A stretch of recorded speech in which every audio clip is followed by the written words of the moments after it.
Good morning, Stonegate. So I just finished reading a book. If you are working on your reading list for 2026, you should totally put. It's not a Christian book, so it's a real book. It's a historical book. Not that Christian books aren't real books. Strike that, reverse it, whatever. But the book is called "The Splendid and the Vile" by Eric Larson. Splendid and the Vile, and it tells the story of life in London during the German bombing campaign of World War II. And let me just say, wow. I mean, what a time to be alive. I mean, this was a crazy time to be alive. And I actually think today, as we're getting ready for 2026, it might be helpful for us to try to imagine what life might have been like back in those days. So if you will, just get into the DeLorean with me, Back to the Future style, just for a moment. And we're going to travel back to London during the Blitz in late 1940. Okay, so we get in our DeLorean. We're now in 1940, and we're laying in bed, and you hear the buzz of German bombers over your head. Night after night, German bombers fill the sky. Buildings collapse. Families are separated. Loved ones die, and no one knows whether or not you're even going to be a country in the next year, because the Nazis might come crashing down your door and taking over everything you know and love. You don't even know if you're going to survive the Nazi invasion. And because the bombings come at night, people go to bed knowing that there's a real possibility they might not wake up in the next morning. Like they might actually get blown to smithereens while they're asleep. Now, try to put yourself in that bed. You're laying there, you're hearing the buzzing of the bombs, you're hearing the whistle of bombs as they're falling through the air, and then you feel the earth-shattering shake of a bomb hitting the building next to you. Like, that's a crazy time. How would you respond in a moment like that? Now, I think for me, sleep would have been a very real issue, right? Like, sleep is probably not happening at a moment like that. Like, who could lie down peacefully with that kind of danger literally looming over your head? And yet, under the leadership of guys like Winston Churchill, the people of Britain were urged to carry on with life like nothing was happening, just another ordinary day. They went to work. They still went to work. No sick days, right? You're just going to work. You celebrate birthdays. You read books. And remarkably, you slept. Slept. How? For Londoners during the Blitz, sleep wasn't just a biological need. It was an act of resistance. That's what sleep meant for them. They slept not because there was no danger. They slept because they refused to let the enemy into the bedroom. They would not let the Nazis had taken the skies, but they would not take their beds. So going to bed became a quiet form of defiance. And by lying down, they were taking a stand. That's what they were saying. When they went to bed every night, they refused to let Nazi invasion dictate their anxiety, their fear, and to still their sleep. Now, I tell that story because I don't know how I would live in a world like that. Like going to bed, putting my kids to bed. I'm a father of 4. Like I imagine I'm probably an insomniac around these days, right? It's like I grew up in Oklahoma where in the summer times, like tornadoes could come in the middle of the night and you just kind of did your thing. Well, this is like the Blitz, like bombs are falling. How do you sleep in these days? How do you sleep at night knowing that bombs could fall into your whole family?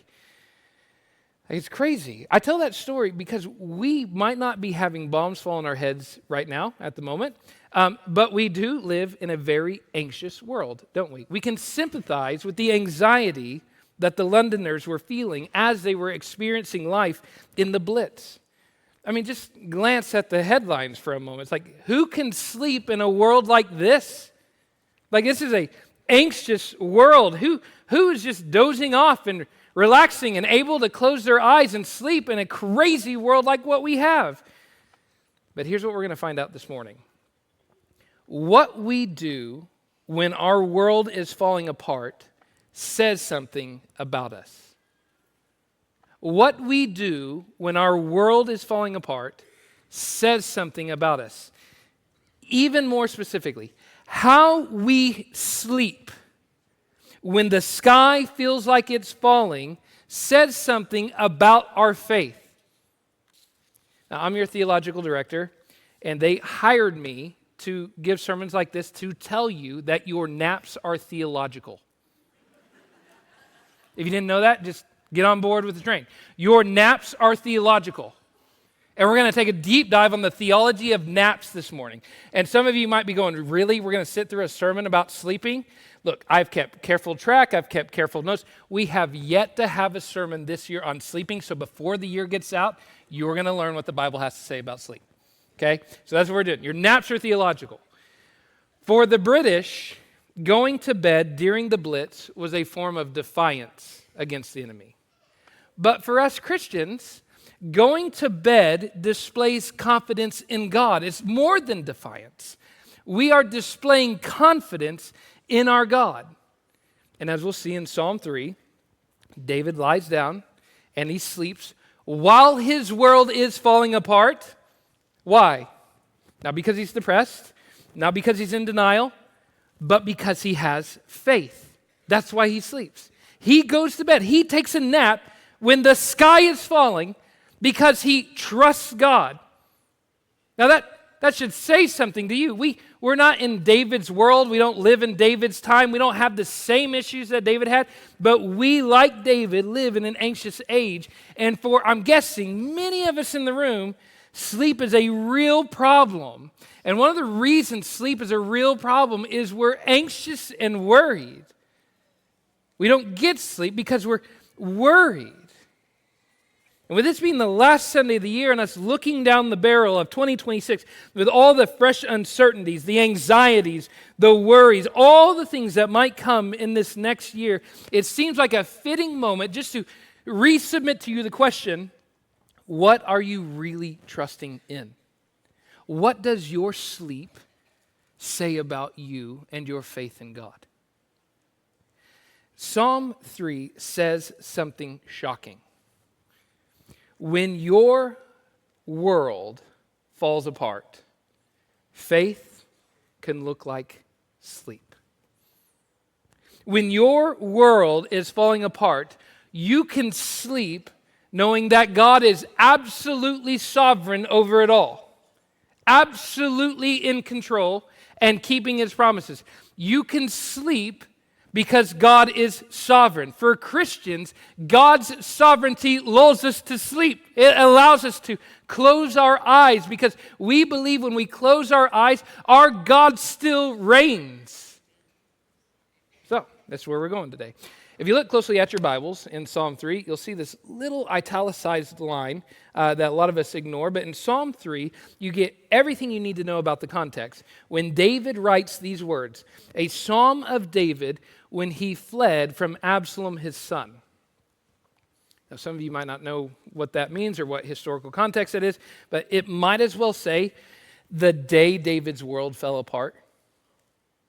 This is when the psalm was written. The day David's world fell apart. It is literally the worst days of David's life. And that's including all the days that David lived on the run, lived in caves, hid from Saul, was the most wanted man in all of Israel, including all of those days. This is the worst days of David's life, the worst days.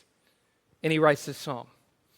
If you want to know more about what's actually going on behind the scenes of Psalm 3, you have to read 2 Samuel chapters 15 through 17, which gives you a very detailed account of all the things that David was going through. Now, when I went back and I read 2 Samuel 15 through 17, it dawned on me, it's not describing a bad day for David. It's not just a bad day for David. It is the collapse of everything David knows and loves. It is the collapse of everything about David's life. Let me just give you a few of the highlights of David's bad day. David's own son Absalom betrays his father, orchestrates a conspiracy against him, publicly undermines his father's credibility as king, and turns a private family dysfunction into a national crisis. One bad Thanksgiving family meal now becomes public headlines, and we're at civil war. That's essentially what happened. Everything private goes wide open, and it leads to war. Then Absalom, in his cocky confidence, marches into Jerusalem with David's closest friends, allies, and advisors marching behind him. All of them just basically saying, we have a vote of no confidence in David. We think his son would do it better. So they march into Jerusalem, and David effectively loses the throne. He loses his job. And because he worked from home, he lost his house. So, hated, family dysfunction made a public national crisis, fired, and homeless. And that's not where it ends. One final act of humiliation. I'm not going to go into details here. We'll keep it PG. You can read it for yourself. But Absalom publicly disgraces David's entire household in front of all of Jerusalem. And then to top it all off, if you wanted to poll the majority of the people what they thought about David, as Psalm 3 tells us, the majority of people believe that David's toast. They're saying things like, there is no salvation for him in God. They're saying things like, God has abandoned David. God has cursed David. God is against David. God is done with David, and he's as good as dead. That's what they're saying about him. That's his bad day. Now, for some of you, you've experienced aspects of that. Some of you are currently living David's bad day. I mean, you think about it, family dysfunction, national crisis, betrayal from friends, job loss, potential homelessness, financial fears, public humiliation, and some of you, the strong possibility of death in 2026. Those are the things you're facing. For some of you, you're reading about David's newsreel, and it's just a highlight of your life, of what you're going through. I know there are people in this room right now that right now, it feels like the world is falling apart. And when you look ahead to 2026, you're afraid it's just going to get worse. The crumble has already begun, and it's continuing to crack. The ice is falling through. The finances are getting tighter. The health is going down. The tumor's growing. All these things are happening. The news headlines are getting more fearful. You're looking at it, it's like it's getting worse. And David will look at you right in the eye, and he would say, I get it. I've been there. I get it. David's bad day is not all that unique. We're experiencing moments of it. We know kind of what it's like to have a family member turn on us. We know what it's like to lose our job. We know what it's like to lose our home. We know what it's like to face death. We know those things. But what makes David unique is what he did in light of his bad day. That's what makes him unique. 2 Samuel chapter 16, verse 14 gives us a little more detail than Psalm 3 does, and it says that when David fled Jerusalem, he was tired, and he makes it to the Jordan River. And then it says he refreshed himself. I looked up that word, refreshed himself. It can mean a lot of different things. It could mean he took a breath. It could mean he chillaxed. It could mean a lot of different things. But Psalm 3 makes it explicit what he did. Here's what he did. I lay down and slept. He took a nap in the middle of war. What an idiot. Who does that? What an odd move for a guy who just lost his job. What an odd move for a guy who lost his home. What an odd move for a guy who has few friends and his family's against him, and there are people trying to kill him. The Jordan River is not that far from Jerusalem, David. This doesn't seem like the appropriate place to take a nap. You're taking it a bit too far here. This is taking the phrase, he can sleep through anything, way too far. Who could possibly sleep under those kinds of conditions? Now, I've been in anxious moments before. I've been afraid for my job before. I've been afraid about finances before. We've had kids, and so that means we're afraid every time the flu season comes around. Like, we're anxious people as parents. And when I get anxious, I can barely sit. My wife calls me a pacer, not because I set the pace, because I pace, because I'm anxious. I can barely sit still, let alone lie down and take a nap when I'm anxious. Who does that? David does. But why? Why does David sleep when he's in his most anxious moment of life? He doesn't sleep because he needs to. Let's just be clear about that. He doesn't sleep because he needs to. Yes, it's true it's tired. Yes, he's tired. Yes, it's true that he needs a little bit of refreshment that a nap can give. That's all true, but that is not why he sleeps. He sleeps because he knows something few others do. God is sovereign, which means God is in control, and he will keep his promises. I want you to think about David's nap as an embodied statement of faith. When David naps, it's like, hey, I'm napping so I can show you what I believe. When you see this tired, sleepy king lie down and close your eyes, you're met with the reality, David's not the true king. God is. David sleeps because God doesn't. David sleeps because God reigns. David lays his head down because God is in control. That's why he does it. And so he naps right there on the battlefield. I just imagine everybody sharpening their swords, putting spearheads on shafts, and look over and you see David and you're like, the dude's straight up snoring. How can he do that? It's so easy to read Psalm 3. I remember I used to read Psalm 3 all the time. I'd read the Psalms once a year, and I'd try to get through all the Psalms. And I'd pass over the Psalm 3 and be like, yeah, he slept, blah, blah, blah, blah. And then I remember one time I go, wait a second. He slept during this one. It's a big deal. And I put myself in David's shoes, and I'm like, I can't imagine what I'd do if my son tried to murder me and take my job. And yet David sleeps. And how is he able to sleep? Why is he able to sleep? He sleeps because of 3 anchors that hold him steady. There are 3 anchors that allows David to sleep. The first one is this. He knows who God is. The second one is he knows what God can do. And the third one is he knows whose voice defines reality. He knows who God is. He knows what God can do. And he knows whose voice defines reality. The first anchor that holds David steady is that first point. David knows who God is, and he knows who God is to him. It's not mere abstract theology, right? It's not just saying things about God. It's personal knowledge forged through experience and through dependence. There's a big difference about knowing things about God and actually knowing God. You can say all you want, God is omnipresent, that he's everywhere, but it's not until you say, God is everywhere I go, that you begin to experience how omnipresence is reality. Like, this is just knowledge about God. This is knowledge of God. I know God is everywhere. That's knowledge about God. I know God is everywhere with me.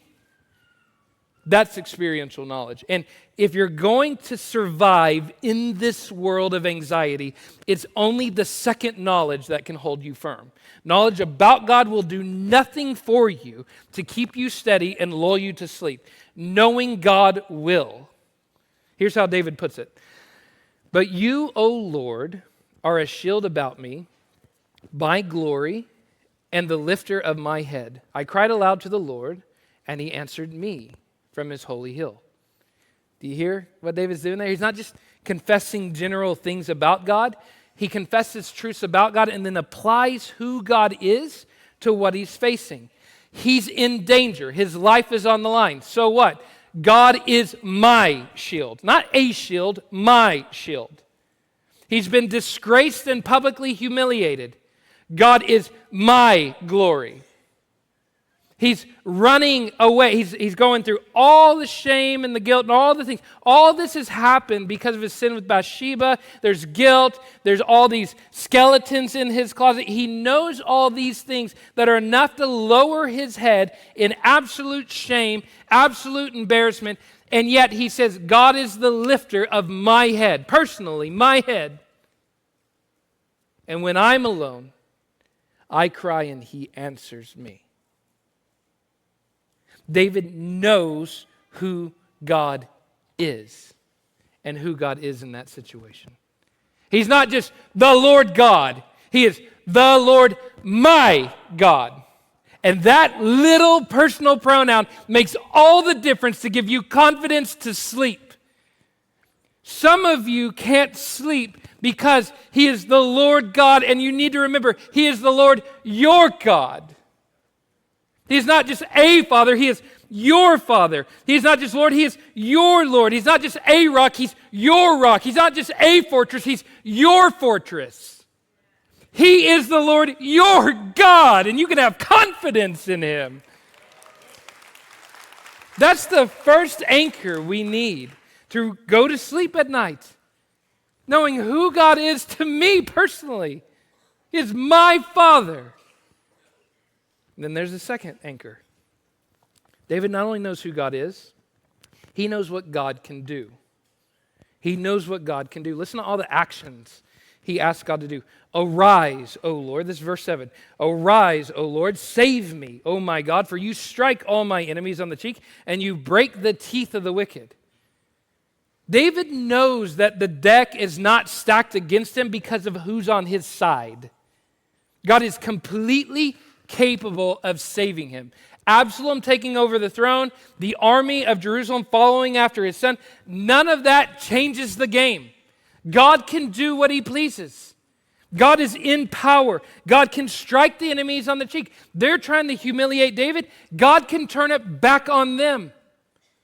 He uses this kicking the teeth in of the wicked. Imagine someone having so much power they're able to grab a snake and defang it in front of you.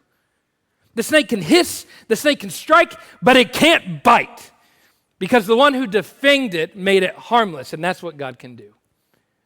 God can defang snakes. God can kick out the teeth of lions, and God can make harmful situations harmless because He's God. David knows what God can do, and he knows that God is not against him. He knows that God is for him, and therefore God will intercede for him. Now, there's one final anchor that gives David the confidence to nap. David has confidence to nap because David knows that God's voice defines reality. God's voice defines reality. Now, let me just say, I'm no expert when it comes to anxiety. I'm not a psychoanalyst, I'm not a counselor, I'm not any of that, so I can't claim to know how anxiety works.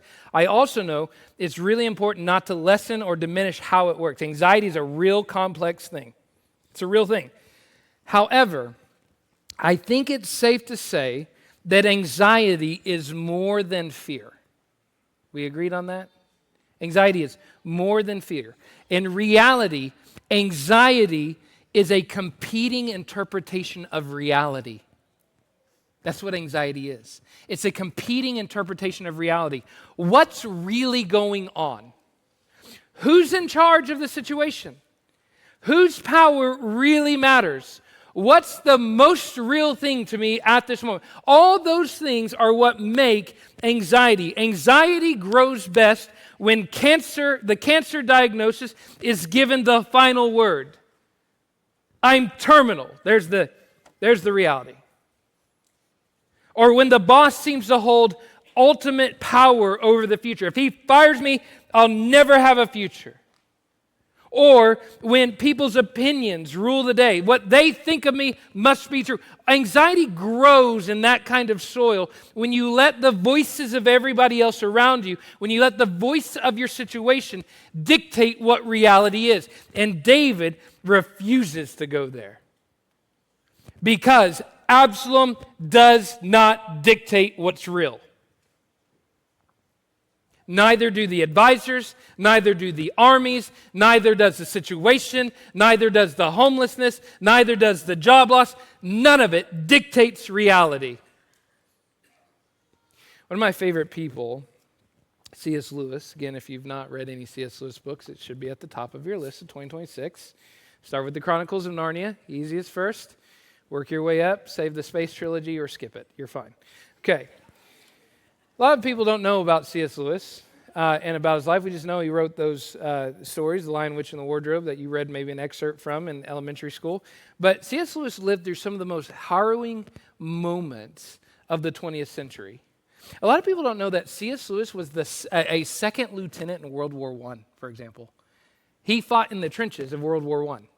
And how he got out of the war was a shell went off and killed one of his best buddies.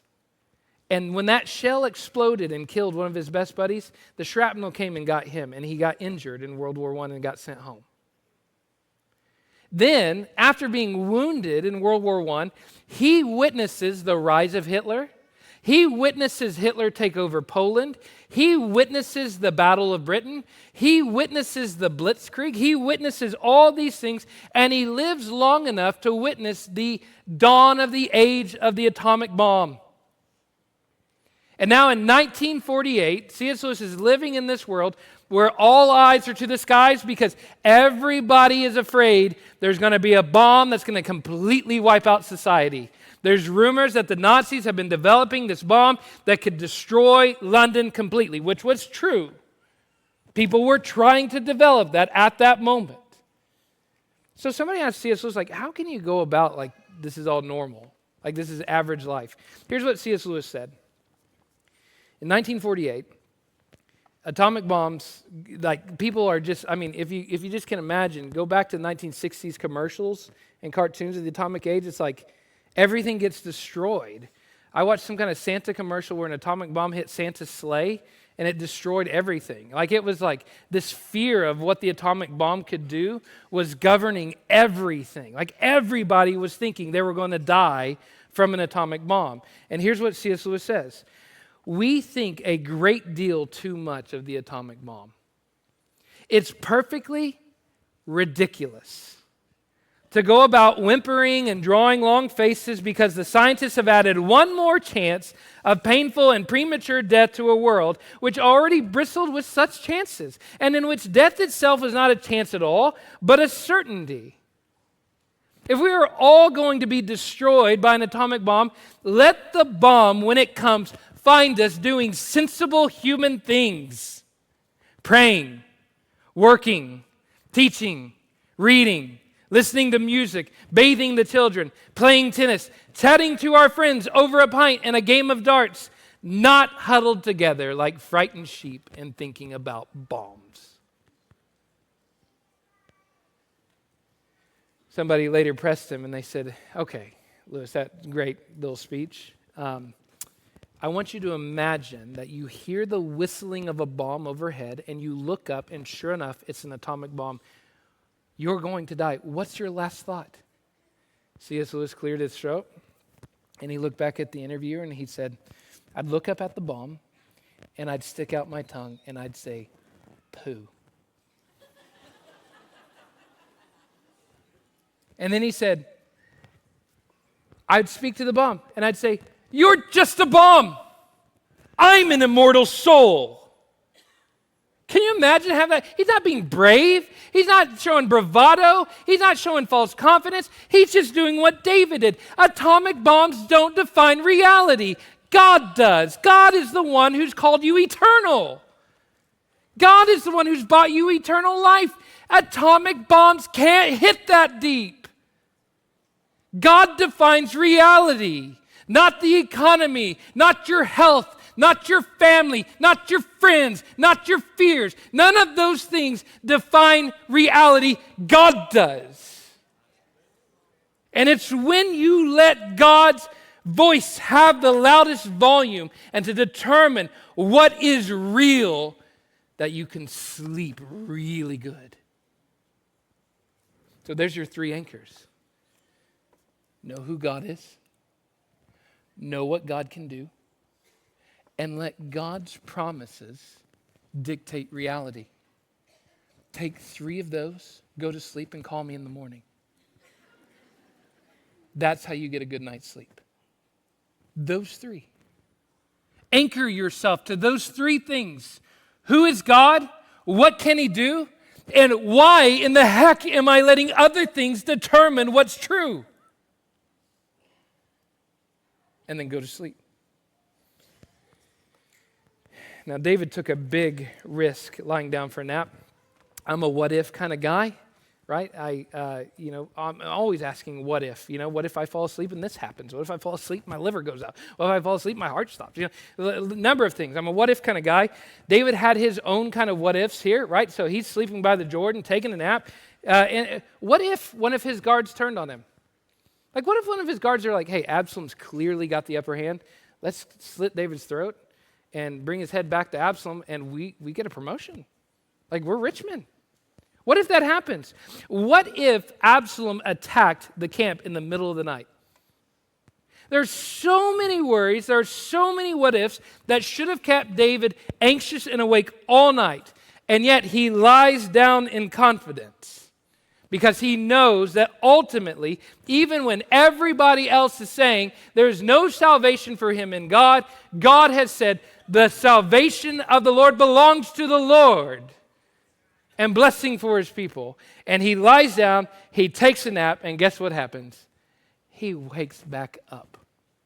That's what he says. Verse 5. I lay down, I slept, I woke again. David went to sleep because he knew that the promise maker was also the promise keeper. He was also the promise keeper. And that's why he napped. So let me just ask you, what does your sleep say about you? Does it reveal dependence on the Lord who is actually in control? Or does it reveal self-reliance and you trying to solve your own problem and figure out how you're going to get through things or how you're going to be able to survive in the new year and all these things? Does it display a confidence in a God who keeps his promise, or is your anxiety so over-torqued that you can't slow down and sleep? Because God is in control. You can sleep and trust that the God who allows you to sleep is the same God who can wake you up. But let's take it just a step further, because there's a lot of what ifs, there's a lot of critical minds in here, and I'm one of those critical minds. Let's ask an awkward question. What if you don't wake up? What if you're right and you go to sleep and the atomic bomb does fall? You know, that happened to some Britons, some Londoners.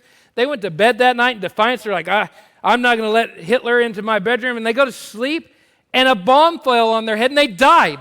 Some people did that. There are some of you in here that will lie down praying, the Lord my soul to keep, right? You'll be praying this little lullaby prayer, and you won't wake up the next morning. The heart attack will come. The cancer might take you. War might happen. What then? What happens when you lie down to close your eyes knowing that God just might not open them the next morning? Who can sleep in a world like that? Well, David shows us that the faith that leads us to sleep every night is the same faith that leads us to courageously face death. It's the same faith. David didn't know how things were going to shake out. He had absolutely no clue what was going to happen. We give David too much credit of like he knew how. No, he didn't know if he was going to wake up or not from this little nap time. He just knew this, that come sleep or slaughter, God is faithful. God would keep his promise either by preserving David's life or keeping his promise beyond David's life. David absolutely trusted that. And then there was a day that David actually did die. He woke up this moment, but there was another moment where he fell asleep and he didn't wake up.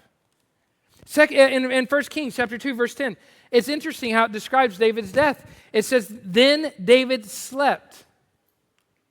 It never says anything about him waking up. He died. He was buried. We know where his tomb is to this day. So why would 1 Kings chapter 2 describe David's death like a sleep? Because of David's faith, he knew that the same God that woke him up beside the Jordan is the same God that can wake him up from death. He knows it. He knew it. That was the faith he had. Faith leads us to close our eyes, whether it's for the final time or for the millionth time in a succession of sleeps to come. We can close our eyes by faith because of the confidence we have in God's promises. It might be your last night tonight. You might not see 2026.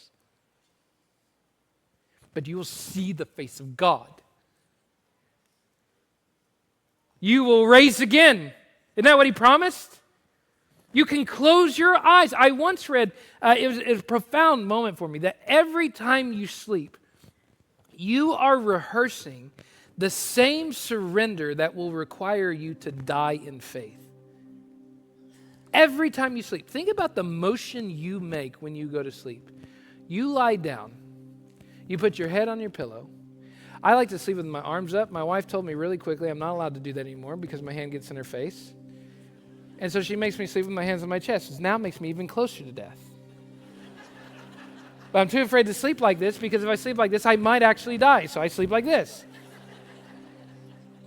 And I lay down, I keep my hands to myself, and I close my eyes, and there's a very real vulnerability that takes over me. How much control or guarantee do I have that I'm going to wake up the next morning? Zero. I'm rehearsing every night the motion of death. I'm lying down, and I'm going to sleep in faith. Because I'm vulnerable. I can't do anything about what's about to happen for the next 6 to 7 hours. I have absolutely no control over what's about to happen. And if I wake up, it will be because God decided it was still another day for me. And when I don't wake up, I can close my eyes in death and trust that the same God who wakes me up every morning and resurrects me every morning is the same God who can resurrect me from the dead. Not just can, but will. Because he promised. You see, like if we just had David, this would be bad news because David slept and then woke up and then he slept and he didn't wake up, right? So if we just had David as an example, bad news bears for us because there's eventually a moment that David slept and didn't rise again. But God is so good that he gave us a second David, David's son, Jesus Christ, to show us that even if you close your eyes in death, God can open your eyes again. He has that kind of power, and because he did it for Jesus, he does it for everyone who believes in Jesus. He makes the promise, 1 Corinthians 15, Romans chapter 6, Romans chapter 8, again and again and again and again. The same God who raised his son, Jesus Christ, from the dead after he died can raise you and will. Man, you know what that means? Go to sleep. He's got you. You're fine. You're fine. Take a nap. You know, there's some sermons that you don't have to list out a bunch of applications. This one's pretty self-evident, isn't it? Like, everybody go home and rest. You're planning out your year and you're like, goodness, the credit card bill is just exploded up, and oh my goodness, and we're about to lose the car, and if I don't make changes at my job, I might lose my, and you're planning, and you got goal setting, and all is great. Good job for you. Way to go. Plan to sleep. That is the best way that you can grow your faith in 2026, is to go to bed and close your eyes, knowing that there's a God who never sleeps nor slumbers and who's already proven his goodwill to raise you from the dead by raising his son, Jesus Christ. You can rest.